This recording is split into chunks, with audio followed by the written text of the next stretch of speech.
Watch me turn this $390 of cedar into this.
All right, YouTube, we got the cedar table all nice and ready to go. I'm going to add a little finish to it, some teak oil to seal and protect it. It's going to be outside, so I want that UV protection.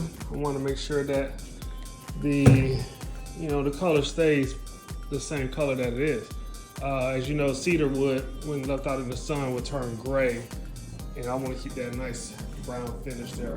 I thought about hiding the pocket holes, but it's gonna be outside furniture, so I'm not gonna get too crazy with it. Just a little sanding.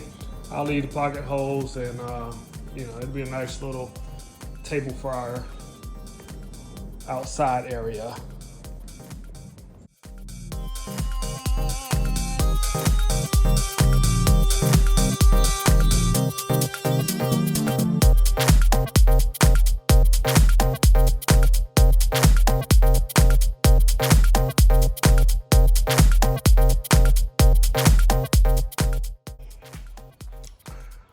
All right, YouTube, we are good to go. I used about almost half a bottle of that teak oil.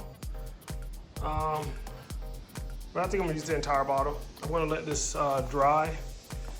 And once this first coat is dry, I'm gonna apply that second coat. But let me know in the comments what you think. I think that's a very beautiful table for outside by the pool. It's gonna look real nice. Just hanging out. Got your drinks on the bar and the little table. You're good to go. So yeah, I'm really loving this. Look, this looks very nice. We'll see what's next. So stay tuned for my next project. I think I'm gonna tackle some home projects next. And let me know in the comments what you guys think about this this cedar outside table, cedar poolside table. I don't know what to call it. All right. All right, YouTube, that's the look. I took the pillow covers off, or the chair covers off. I just laid them on the floor there, but I think I'm starting to like it a little bit better, like that. So could be a little bit of color with the white chairs, and then you can look off to the pool here. I think it's gonna be very nice. Get some decorations on here or something, or maybe not. Maybe just be a place for drinks.